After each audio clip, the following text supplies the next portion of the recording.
HSC আন্দোলন 2025 প্রসঙ্গে কথা বলছি। দেখো, তোমাদের যে দাবিগুলো আছে এই দাবিগুলা শিক্ষা বোর্ড মানবে কিনা মূলত সেই বিষয়ে কথা বলবো, আর মেইন দাবিগুলো মানবে কিনা। দেখো, মেইন দাবি কিন্তু তোমরা তিনটা দাবি করেছিলা এবং শিক্ষা বোর্ড মূলত কি বলেছে বা কি বলবে সেই বিষয়ে কথা বলবো। তো মূল টপিকে চলে যাওয়ার আগে একটি রিকোয়েস্ট থাকবে, যারা এখনো নতুন অবশ্যই চ্যানেলটি সাবস্ক্রাইব করে রাখো, কারণ সামনে সকল আপডেট আমার কাছ থেকে পাবা। তো শুরু করা যাক। দেখো, প্রথমত তোমাদের দাবিটা ছিল যে পরীক্ষা পিছানো হোক 2 মাস। এখন এই পরীক্ষা পিছানো হোক 2 মাস, এইটার দাবি করার কারণ হচ্ছে তোমাদের বন্যা, ঘূর্ণিঝড় বা পরীক্ষার প্রস্তুতি ঠিক মতো নেওয়া হয় নাই। এইটার কারণে কিন্তু তোমরা চেয়েছিলে যে 2 মাস যদি পিছিয়ে দেয় তাহলে বন্যায় আক্রান্ত হবে না, ঘূর্ণিঝড়েও আক্রান্ত হবে না, পরীক্ষার প্রস্তুতি 100% ভালো থাকবে। এটা কিন্তু আমরাও বুঝেছি, সেই অনুযায়ী তোমাদের বলেছিলাম যে তোমরা আন্দোলন করো, কোনো ঝামেলা হবে না এবং কি তোমাদের পরীক্ষা পিছালেও পিছাতে পারে। তবে সামনে যদি বন্যা, ঘূর্ণিঝড় এগুলো বেশি পরিমাণে থাকে তাহলে কিন্তু পরীক্ষা পিছাবে, অর্থাৎ তোমাদের 1 নং দাবিটা পূরণ হতে পারে। এটা বন্যা, ঘূর্ণিঝড়ের কারণে। কিন্তু 2024 সালে যারা পরীক্ষা দিয়েছিল তাদের ক্ষেত্রে কিন্তু বন্যা, ঘূর্ণিঝড় ছিল।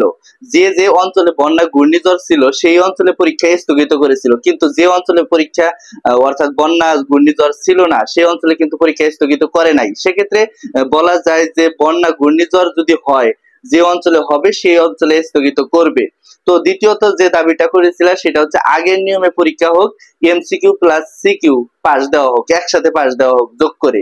তো আগের নিয়মটা কি, 2024 সালে যে নিয়মটা আছে সেই নিয়মের কথা বলেছিলাম, কিংবা 2016 এবং 17 তারিখে যে এমসিকিউ আর সিকিউ মিলে পাস দিয়েছে সেই বিষয়টা কিন্তু তোমরা স্পষ্ট বলেছো যে ওই নিয়মে যদি তারা পাস দিতে পারে আমাদের ক্ষেত্রে কেন তারা পাস দিতে পারবে না। এটা কিন্তু শিক্ষা বোর্ড অবশ্যই তোমাদের কথাগুলো শুনেছে এবং সে অনুযায়ী হয়তোবা সামনে কিছু আপডেট আসতে পারে। তৃতীয়ত যে আন্দোলনটা করেছিল যে যারা ফেল করবে তাদের সাপ্লিমেন্টারি পরীক্ষা, অর্থাৎ এখানে যদি ফেল করে দেখা যায় যে 1 মাস বা 2 মাস পরে তারা যেন সাপ্লিমেন্টারি পরীক্ষা নেয় এবং সেই অনুযায়ী তারা যেন পাস করতে পারে। এখন দেখো, এক্ষেত্রে দেখা যাবে যে 100% পাস আসার সম্ভাবনা, কিন্তু শিক্ষা বোর্ড এটা কিন্তু কখনোই মেনে নিবে না। কারণ সাপ্লিমেন্টারি যদি পরীক্ষা হয় সেক্ষেত্রে সবাইকে পাস দিবে, সবাইকে কি চাকরি দিতে পারবে এমনটা কিন্তু তারা করতে পারবে না, যার কারণে হয়তোবা এই সাপ্লিমেন্টারি পরীক্ষাটা তারা সম্পূর্ণ করবে না বা নিবে না। এখন গ্রেস মার্ক যে বিষয়টা সেটা হচ্ছে 1 বা 2 মার্ক বাড়িয়ে দেওয়ার অপশন।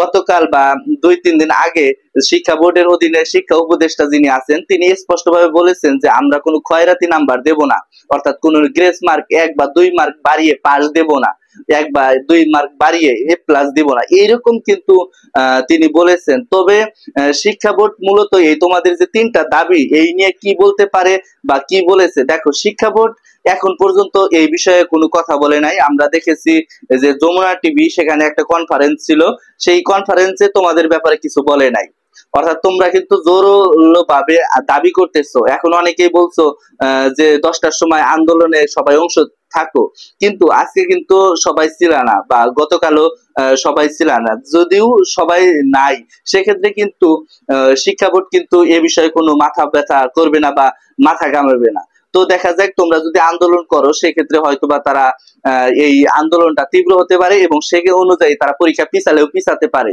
তো এই ছিল আজকের ভিডিওটা, সামনে সকল আপডেট আমার কাছ থেকে পাবা। ধন্যবাদ সবাইকে।